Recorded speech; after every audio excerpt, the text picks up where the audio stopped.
Boa noite a todos. Hoje é 3 de março de 2017. Nós estamos reunidos para estudarmos Paulo e Estevão. Nós vamos envolver o nosso irmão Maurício para fazer a nossa oração inicial.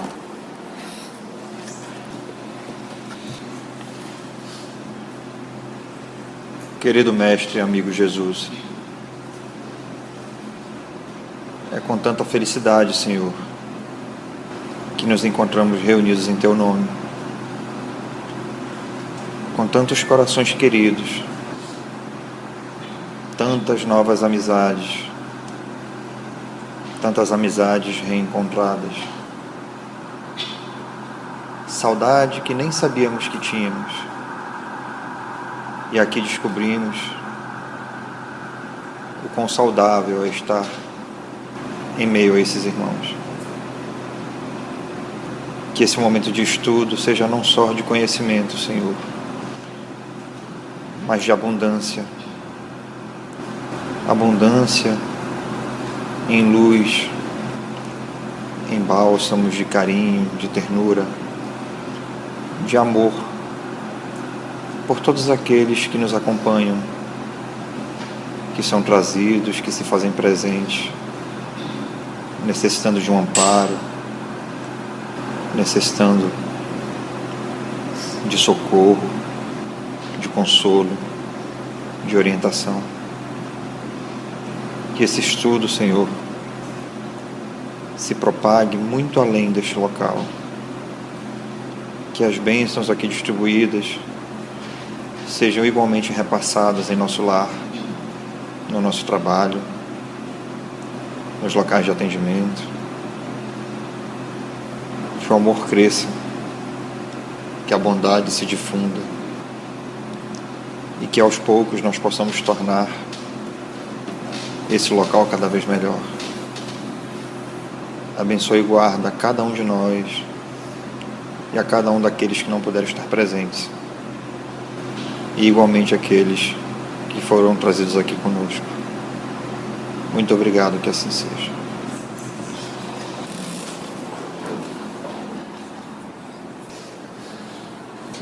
Então, vamos lá, que Jesus nos conduza, né?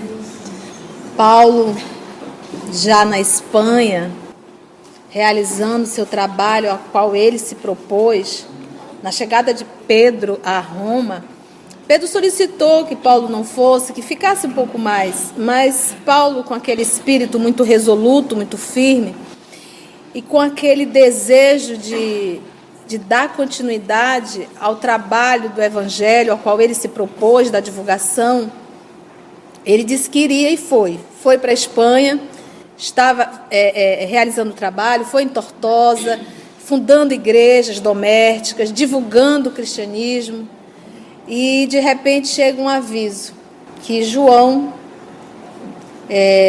tinha sido preso.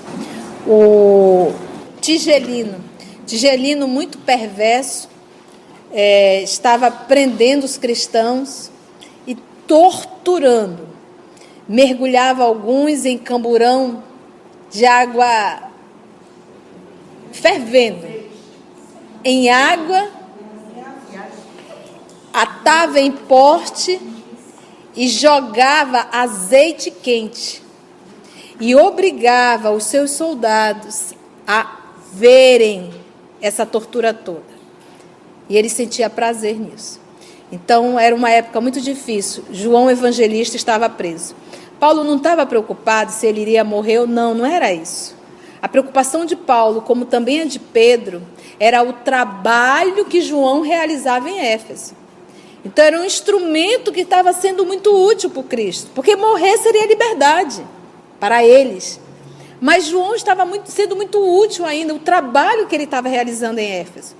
Então, ele imediatamente, Paulo parou o trabalho, voltou para Roma, procurou algumas pessoas ao qual ele conhecia, e aquele cidadão ao qual ele curou da cegueira, Acácio Domício, acabou intercedendo junto com Pompeia Sabina, esposa de Nero, e ela garantiu que em 3 dias João Evangelista estaria solto. Ele voltou para a igreja, e dentro da igreja os irmãos cristãos questionaram a Paulo por que ele tinha ido solicitar justamente pela Pompeia Sabina. Porque ela era uma mulher, para os romanos, ela não era bem aceita, porque ela largou o esposo para ficar com Nero, foi amante de Nero, obrigou a Nero a largar a esposa, era uma mulher extremamente fútil, era uma mulher extremamente vaidosa, era uma mulher que gostava realmente dos excessos, ao ponto de pedir para ele construir um castelo feito de ouro, e fez. Ela manipulava Nero, então ela não era bem aceita. Então os cristãos meio que ficaram assim, poxa Paulo, tu foi pedir a libertação de João para essa mulher, uma mulher que todos nós odiamos? E aí vamos ver a resposta que Paulo vai dar. Paulo de Tarso aceitou as infelizes censuras com beatífica paciência e objetou sensatamente: respeito e acato a vossa opinião, mas antes de tudo, considero necessário libertar João. Fosse eu prisioneiro, e não haveria de julgar o caso tão urgente e tão grave. Estou velho, alquebrado, e, portanto, melhor me fora e mais útil, quiçá, meditar na misericórdia de Jesus através das grades do cárcere. Mas João está relativamente moço, é forte e dedicado. O cristianismo da Ásia não pode dispensar-lhe a atividade construtiva até que outros trabalhadores sejam chamados à semeadura divina. Vocês viram? Se fosse eu já estou velho. Para mim seria até bom um local para meditar. Mas João ainda é novo. Às vezes isso acontece com a gente. Olha, a programação da Conceição, ela tem que desencarnar aos 60 anos de idade. Sair do mundo espiritual com essa programação. Mas eu chego aqui, eu já estou com 59, falta só um ano. Mas eu estou fazendo um trabalho, eu fui tão fiel, eu fiz até mais, dando só um exemplo, tá, gente? Eu fiz até mais do que me propus antes de reencarnar. O que a misericórdia divina faz? Olha, dá uma moratória. Aumenta, porque é tão difícil, trabalhador dessa envergadura, que vamos dar uma moratória. Vamos dar uma moratória. Você lembra quando o Chico começou a psicografar? Nós vamos psicografar 30 livros, Emmanuel. Psicografou 30 livros. Olha, vamos programar agora, vamos aumentar isso para 60. Sem daqui a pouco, olha, tua vida foi confiscada. Então, à medida que eles vão observando que o trabalhador está acertando, que está se esforçando, que está valendo a pena, mantém. Da mesma forma, começou a olhar a programação, era para viver até 60. Com 30 anos começou a fazer muita besteira, olha, tira. E tira não é por punição, é por proteção. A criatura é do bem. Ela saiu daqui com todas as ideias, mas ela está se corrompendo. Então, para que ela não arrume mais débito, vamos tirá-la. É um ato de amor. Então, aqui Paulo, muito sensato, só João é novo. Bora lá. Com referência às vossas dúvidas, porém, cumpre-me aduzir um argumento que requer ponderação. Por que considerais imprópria uma solicitação a Pompeia Sabina?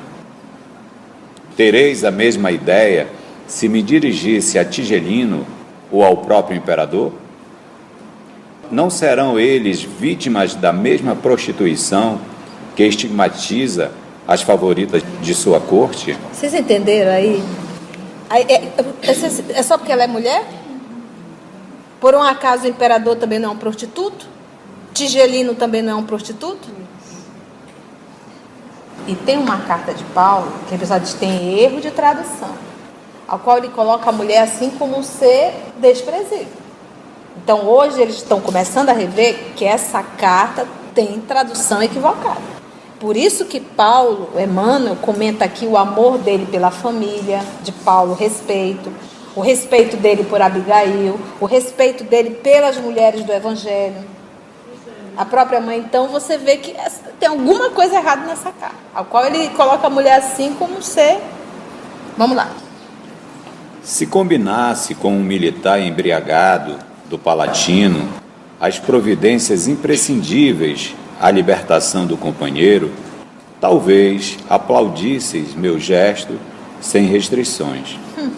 Irmãos, é indispensável compreender que a derrocada moral da mulher quase sempre vem da prostituição do homem. Olha aí, essa aí é forte, né? Claro que há exceções, né? Mas se nós formos parar um pouquinho para pensar, né?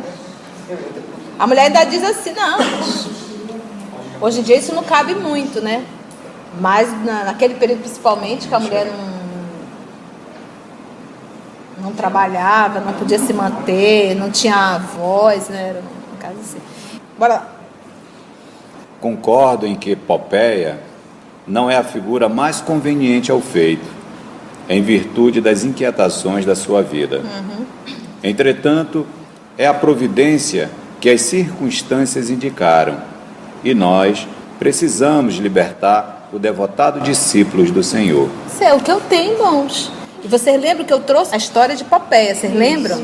Ela foi realmente bem pesada. Poderosa, né? E era poderosa. Ela, qual era a arma dela? Sedução. A sedução e a beleza. A beleza. Eu acho que era mais fácil através dela do que dos próprios homens, né? Sim. Eu conseguiria mais. Aliás, procurei valer-me de semelhantes recursos, recordando a exortação do Mestre, na qual recomenda ao homem granjear amigos com as riquezas da iniquidade.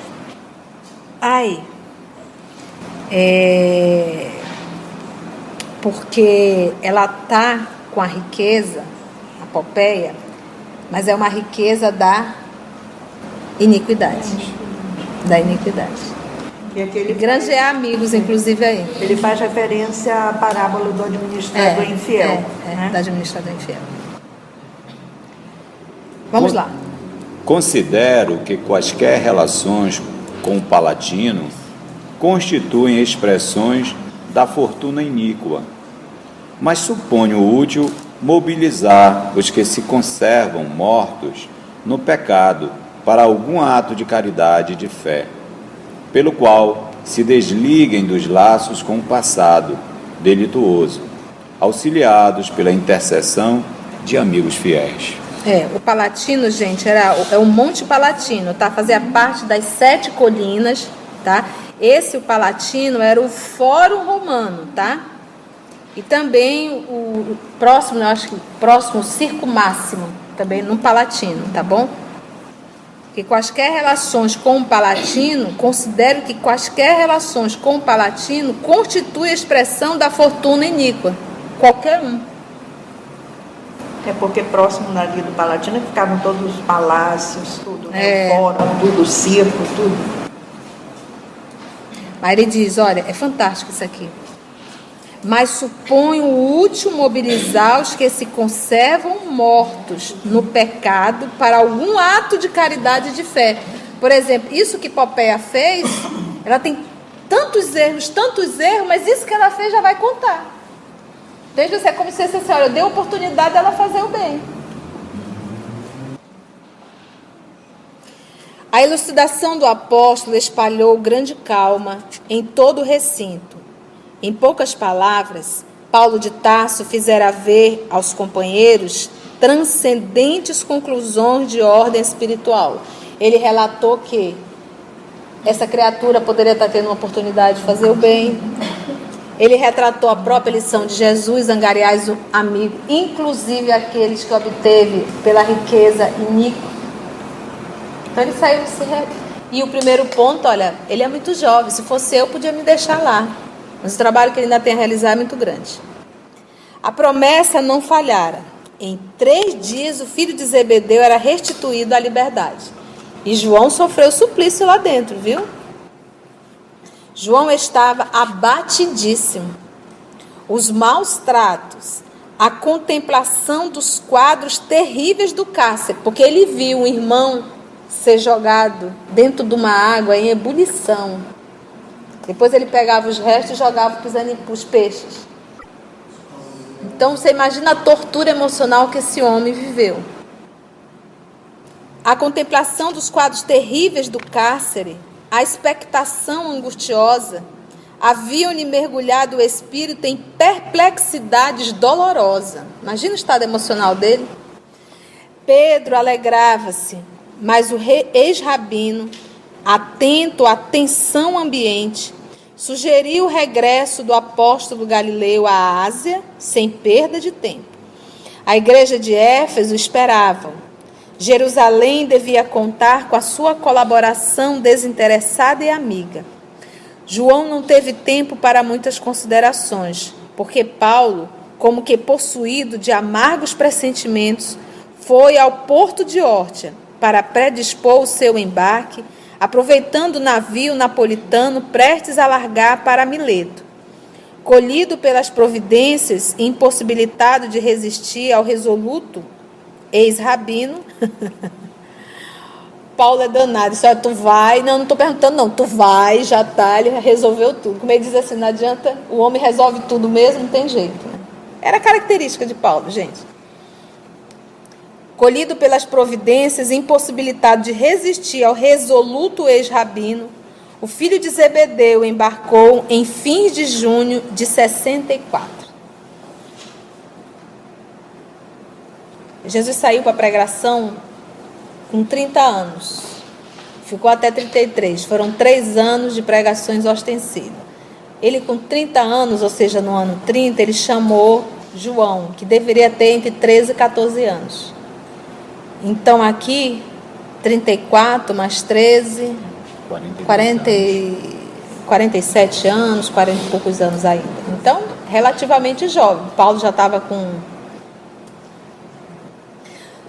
No ano de 34, ele estava bordejando os 30 anos. Nós estamos aqui em 64. 60 anos. O filho de Zebedeu embarcou em fim de junho de 64. Enquanto os demais amigos permaneceriam em Roma para a boa batalha em prol do Evangelho. Então, ficou Paulo, ficou Pedro, só João foi. Junho de 64. Quanto mais sombrios, ou seja, era verão do ano de 64, né? Quanto mais sombrios os horizontes, mais coeso se tornava o grupo dos irmãos da fé, em Cristo Jesus. Multiplicavam-se as reuniões nos cemitérios distantes e abandonados.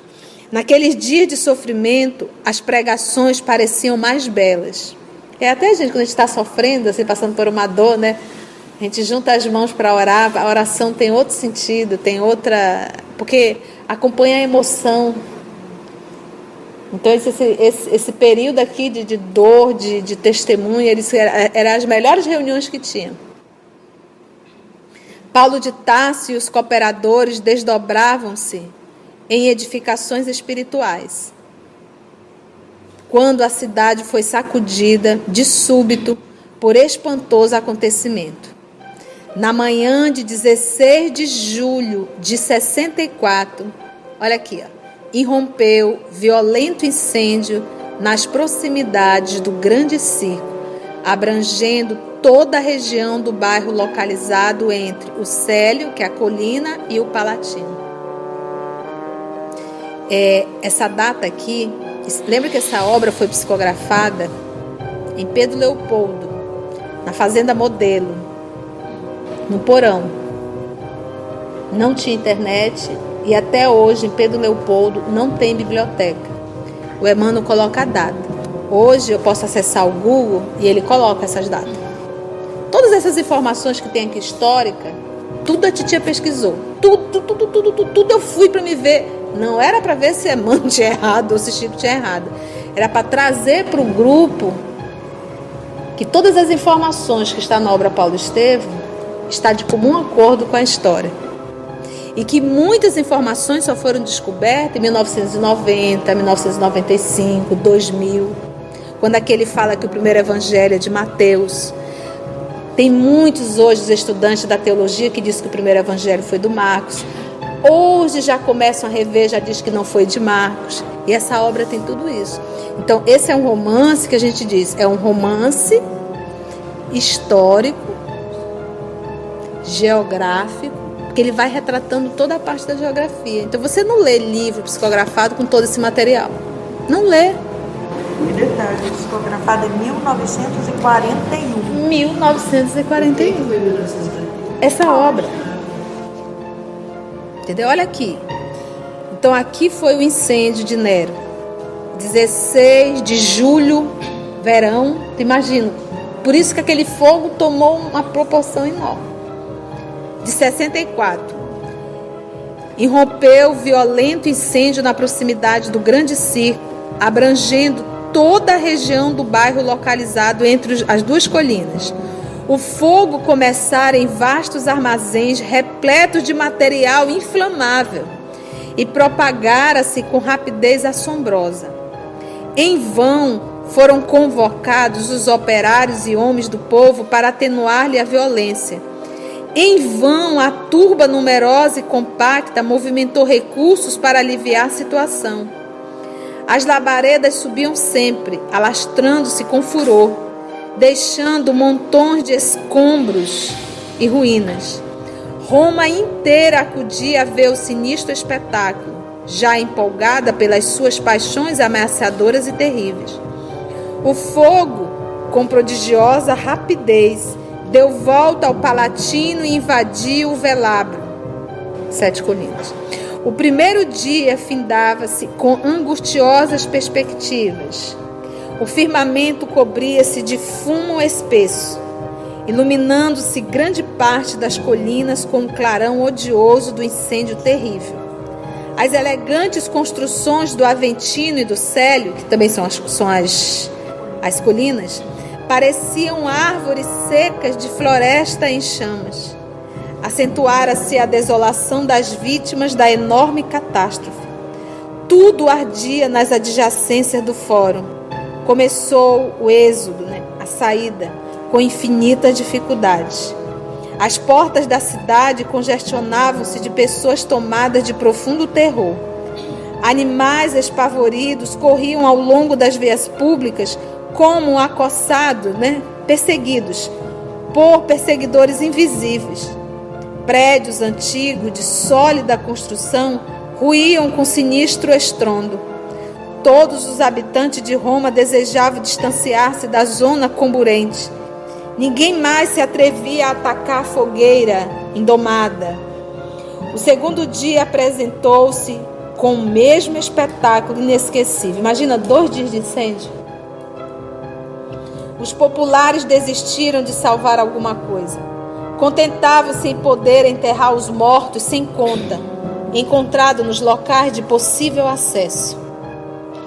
Dezenas de pessoas percorriam as ruas engargalhadas de horrível acento.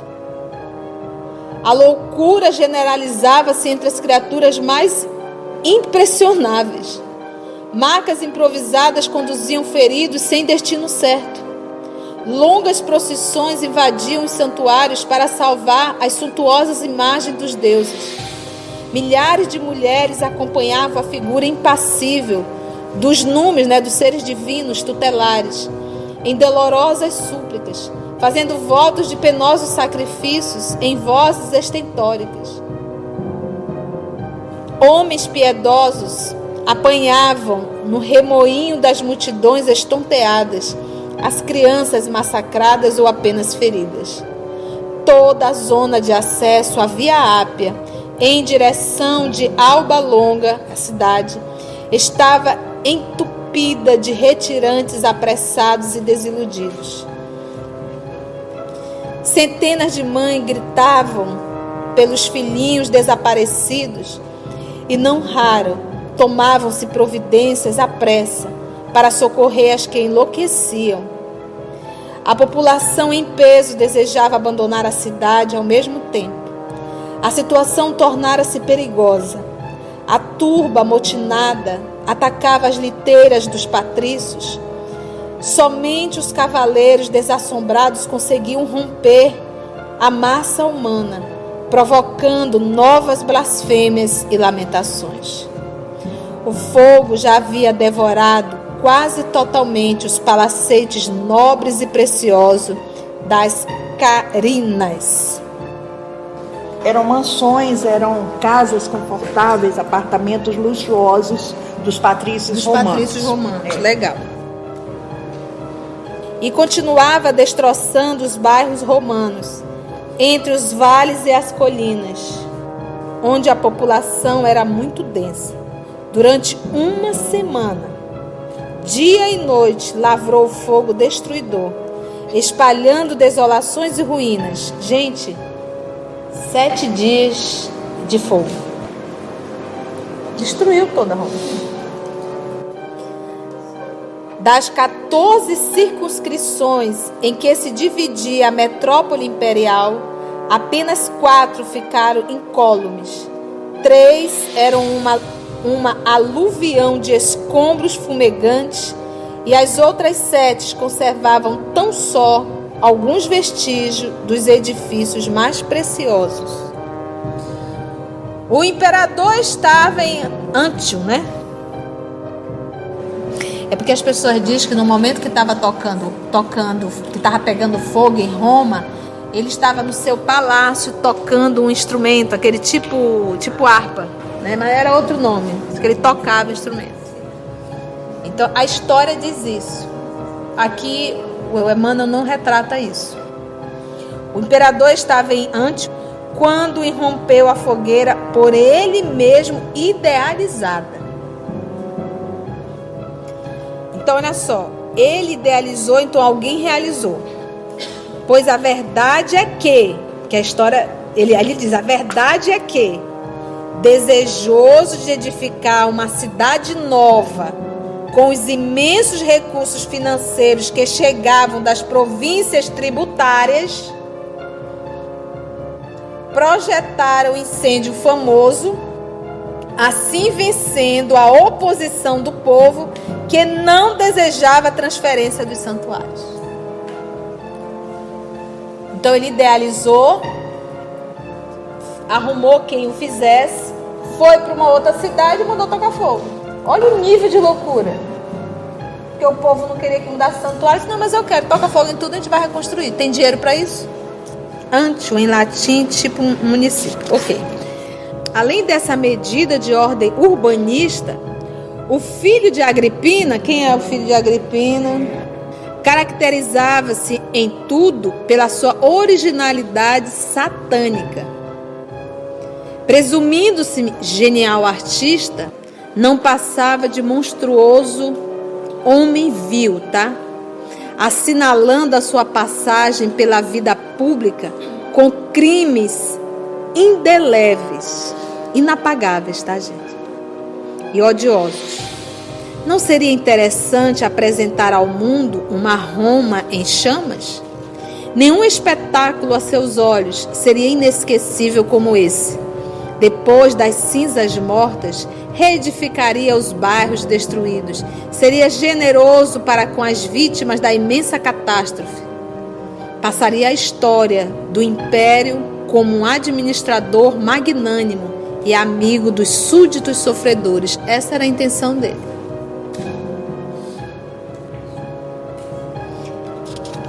Ele desencarnou, gente, o Nero. Ele nasceu em 37 depois do Cristo e desencarnou em 68. Em que ano nós estamos? 4 anos depois, ele foi obrigado a cometer o suicídio. Alimentando tais propósitos, combinou o atentado com os áulicos, né, as pessoas da corte, de sua maior confiança e intimidade, ausentando-se da cidade para não despertar suspeita no espírito dos políticos mais honestos. Então, aqui não bate com o que conta a história. E nem se queimar, né? E nem se queimar. A história diz que estava tocando fogo e ele ali tocando a harpa dele lá no palácio dele. Nada disso. Ele nem na cidade estava. Foi para uma outra.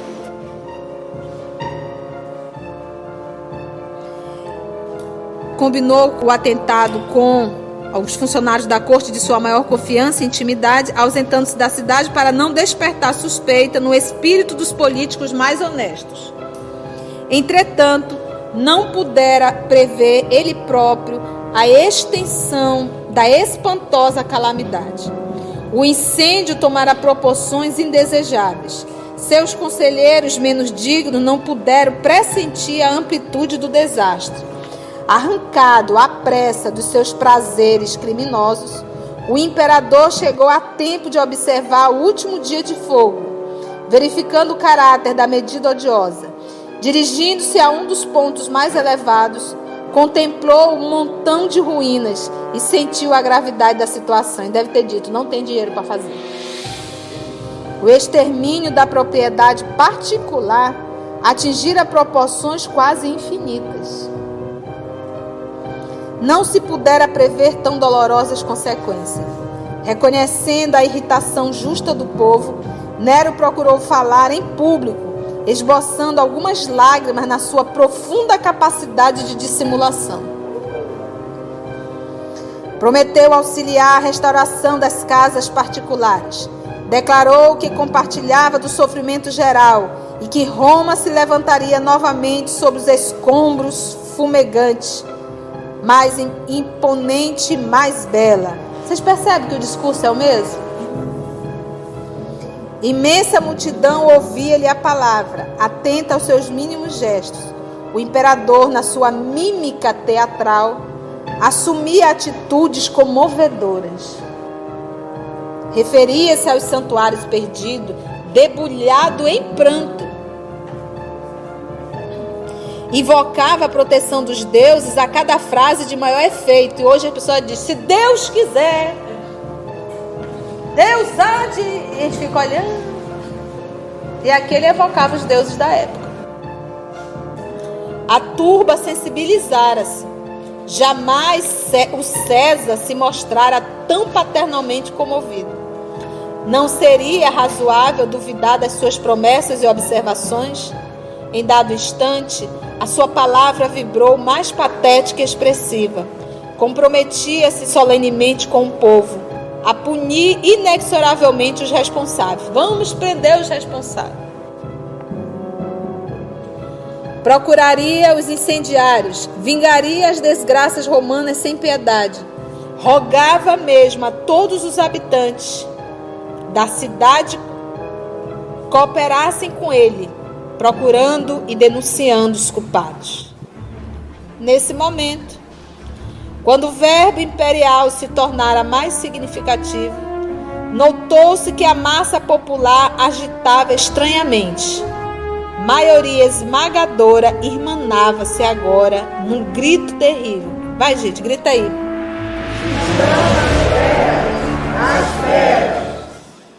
Vamos parar aí.